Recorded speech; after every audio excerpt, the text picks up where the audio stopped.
سورہ قدر، سورہ قدر کا تعارف، مقام نزول۔ سورہ قدر مدنیہ ہے اور ایک قول یہ ہے کہ مکیہ ہے۔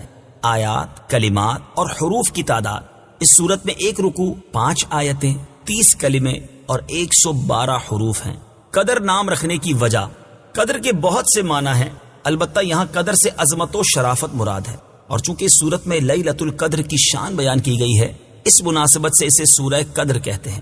سورہ قدر کے مضامین، اس صورت میں قرآن مجید نازل ہونے کے ابتدائی زمانے کے بارے میں بتایا گیا، اور جس رات میں قرآن مجید نازل ہوا اس کی فضیلت بیان کی گئی کہ یہ رات 1000 مہینوں سے بہتر ہے۔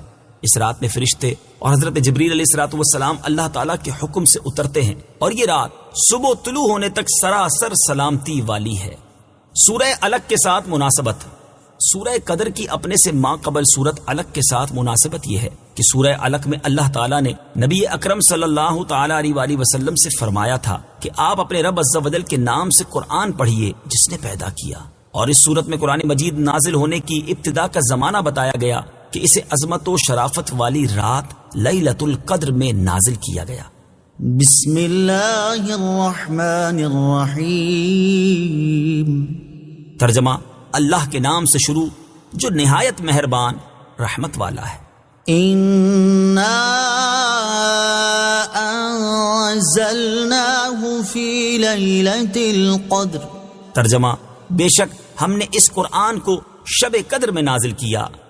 اِنَّا أَنزَلْنَاهُ فِي لَيْلَةِ الْقَدْرِ۔ بے شک ہم نے اس قرآن کو شب قدر میں نازل کیا۔ تفسیر صراط الجنان میں ہے، یعنی بے شک ہم نے اس قرآن مجید کو لوح محفوظ سے آسمان دنیا کی طرف یک بارگی شب قدر میں نازل کیا۔ شب قدر کے فضائل، شب قدر شرف و برکت والی رات ہے۔ اس کو شب قدر اس لیے کہتے ہیں کہ اس شب میں سال بھر کے احکام نافذ کیے جاتے ہیں، اور فرشتوں کو سال بھر کے کاموں اور خدمات پر مامور کیا جاتا ہے، اور یہ بھی کہا گیا ہے کہ اس رات کی دیگر راتوں پر شرافت و قدر کے باعث اس کو شب قدر کہتے ہیں، اور یہ بھی منقول ہے کہ چونکہ اس شب میں نیک اعمال مقبول ہوتے ہیں اور بارگاہ الہی میں ان کی قدر کی جاتی ہے، اس لیے اس کو شب قدر کہتے ہیں۔ احادیث میں اس شب کی بہت فضیلتیں وارد ہوئی ہیں، چنانچہ حضرت ابو ہریرہ رضی اللہ تعالی عنہ سے روایت ہے، رسول اللہ صلی اللہ تعالی علیہ وآلہ وسلم نے ارشاد فرمایا، جس نے اس رات میں ایمان اور اخلاص کے ساتھ شب بیداری کر کے عبادت کی تو اللہ تعالیٰ اس کے سابقہ صغیرہ گناہ بخش دیتا ہے۔ اور حضرت انس بن مالک رضی اللہ تعالیٰ عنہ سے روایت ہے، ابن ماجہ کی حدیث ہے کہ رمضان کا مہینہ آیا تو حضور پرنور صلی اللہ تعالی علیہ وآلہ وسلم نے ارشاد فرمایا، بے شک تمہارے پاس یہ مہینہ آیا ہے اور اس میں ایک رات ایسی ہے جو 1000 مہینوں سے بہتر ہے۔ جو شخص اس رات سے محروم رہ گیا وہ تمام نیکیوں سے محروم رہا، اور محروم وہی رہے گا جس کی قسمت میں محرومی ہے۔ لہٰذا ہر مسلمان کو چاہیے کہ وہ یہ رات عبادت میں گزارے اور اس رات میں کثرت سے استغفار کرے، جیسا کہ حضرت عائشہ صدیقہ رضی اللہ تعالی عنہا فرماتی ہیں، ترمذی شریف کی حدیث ہے، میں نے عرض کی، یا رسول اللہ صلی اللہ تعالی علیہ وآلہ وسلم، اگر مجھے معلوم ہو جائے کہ لیلۃ القدر کون سی رات ہے تو اس رات میں کیا کہوں؟ ارشاد فرمایا کہ تم کہو، اللہم انک عفو کریم تحب العفو فاعف عنی۔ اے اللہ، بے شک تو معاف فرمانے والا، کرم کرنے والا ہے، تو معاف کرنے کو پسند فرماتا ہے، تو میرے گناہوں کو بھی معاف فرما دے۔ نیز آپ رضی اللہ تعالی عنہا فرماتی ہیں، اگر مجھے یہ معلوم ہو جائے کہ کون سی رات لیلۃ القدر ہے تو میں اس رات میں یہ دعا بکثرت مانگوں گی، اے اللہ، میں تجھ سے مغفرت اور عافیت کا سوال کرتی ہوں۔ شب قدر سال میں ایک مرتبہ آتی ہے۔ یاد رہے کہ سال بھر میں شب قدر ایک مرتبہ آتی ہے، اور کثیر روایت سے ثابت ہے کہ وہ رمضان المبارک کے آخری عشرے میں ہوتی ہے، اور اکثر اس کی بھی طاق راتوں میں سے کسی ایک رات میں ہوتی ہے۔ بعض علماء کے نزدیک رمضان المبارک کی 27ویں رات شب قدر ہوتی ہے، اور یہی حضرت امام اعظم رضی اللہ تعالی عنہ سے مروی ہے۔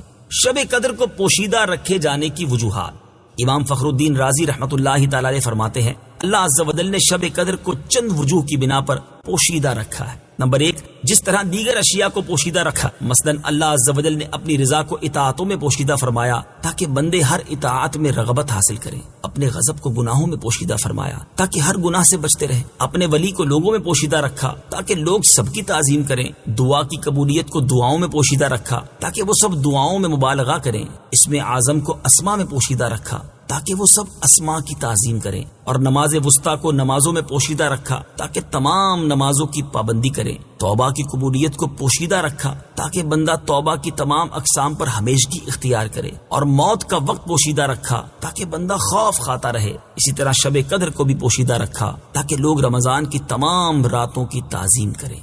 نمبر 2، گویا کہ اللہ تعالیٰ ارشاد فرماتا ہے، اگر میں شب قدر کو معین کر دیتا اور یہ کہ میں گناہ پر تیری جرت کو بھی جانتا ہوں، تو اگر کبھی شہوت تجھے اس رات میں گناہ کے کنارے لا چھوڑتی اور تو گناہ میں مبتلا ہو جاتا، تو تیرا اس رات کو جاننے کے باوجود گناہ کرنا لا علمی کے ساتھ گناہ کرنے سے زیادہ سخت ہوتا، بس اس وجہ سے میں نے اسے پوشیدہ رکھا۔ نمبر 3، گویا کہ ارشاد فرمایا، میں نے اس رات کو پوشیدہ رکھا تاکہ شرعی احکام کا پابند بندہ اس رات کی طلب میں محنت کرے اور اس محنت کا ثواب کمائے۔ نمبر 4، جب بندے کو شب قدر کا یقین حاصل نہ ہوگا تو وہ رمضان کی ہر رات میں اس امید پر اللہ عز و جل کی اطاعت میں کوشش کرے گا کہ ہو سکتا ہے کہ یہی رات شب قدر ہو۔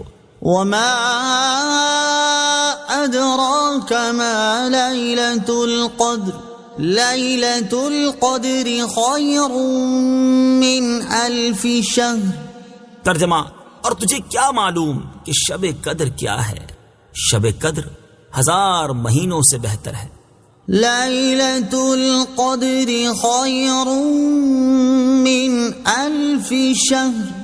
شب قدر 1000 مہینوں سے بہتر ہے۔ تفسیر صراط الجنان میں ہے، یہاں سے شب قدر کے عظیم فضائل بیان کیے جا رہے ہیں۔ چنانچہ شب قدر کی ایک فضیلت یہ ہے کہ شب قدر ان 1000 مہینوں سے بہتر ہے جو شب قدر سے خالی ہوں، اور اس ایک رات میں نیک عمل کرنا 1000 راتوں کے عمل سے بہتر ہے۔ 1000 مہینوں سے بہتر ایک رات۔ حضرت مجاہد رضی اللہ تعالیٰ عنہ سے مروی ہے کہ نبی کریم صلی اللہ تعالیٰ علیہ وآلہ وسلم نے بنی اسرائیل کے ایک شخص کا ذکر فرمایا جس نے 1000 مہینے راہ خدا عز و جل میں جہاد کیا۔ مسلمانوں کو اس سے تعجب ہوا تو اللہ تعالیٰ نے یہ آیات نازل فرمائی، إِنَّا أَنزَلْنَاهُ فِي لَيْلَةِ الْقَدْرِ وَمَا أَدْرَاكَ مَا لَيْلَةُ الْقَدْرِ لَيْلَةُ الْقَدْرِ خَيْرٌ مِّنْ 1000 شَهْرٍ۔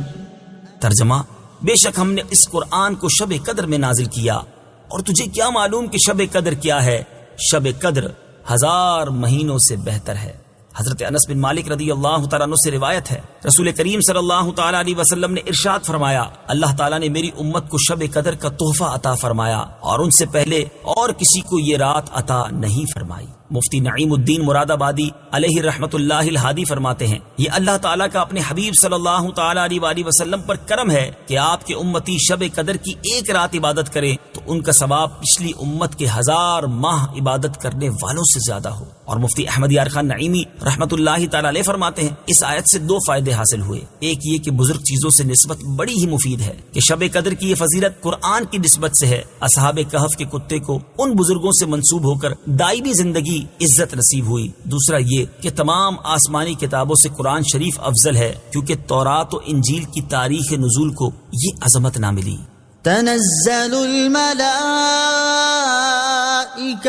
والروح فيها بإذن ربهم من كل أمر سلام هي حتى مطلع الفجر۔ ترجمہ، اس رات میں فرشتے اور جبرائیل اپنے رب کے حکم سے ہر کام کے لیے اترتے ہیں۔ یہ رات صبح طلوع ہونے تک سلامتی ہے۔ تنزل الملائكة والروح فيها، اس میں فرشتے اور جبرائیل اترتے ہیں۔ تفسیر صراط الجنان میں ہے، شب قدر کی دوسری فضیلت یہ ہے کہ اس رات میں فرشتے اور حضرت جبرائیل علیہ الصلوۃ والسلام اپنے رب عز و جل کے حکم سے ہر اس کام کے لیے جو اللہ نے اس سال کے لیے مقرر فرمایا ہے آسمان سے زمین کی طرف اترتے ہیں، اور جو بندہ کھڑا یا بیٹھا اللہ تعالیٰ کی یاد میں مشغول ہوتا ہے اسے سلام کرتے ہیں اور اس کے حق میں دعا و استغفار کرتے ہیں۔ اور حضرت انس رضی اللہ تعالیٰ عنہ سے روایت ہے، رسول اللہ صلی اللہ تعالیٰ علیہ وآلہ وسلم نے ارشاد فرمایا، جب شب قدر ہوتی ہے تو حضرت جبرائیل فرشتوں کی جماعت میں اترتے ہیں اور ہر اس کھڑے بیٹھے بندے کو دعائیں دیتے ہیں جو اللہ تعالیٰ کا ذکر کر رہا ہو۔ سلام هي حتى حتى مطلع الفجر. یہ رات صبح طلوع ہونے تک سلامتی ہے. تفسیر صراط الجنان میں ہے شب قدر کی تیسری فضیلت یہ ہے کہ یہ رات صبح طلوع ہونے تک سراسر بلاؤں اور آفتوں سے سلامتی والی ہے. صدق اللہ العظیم.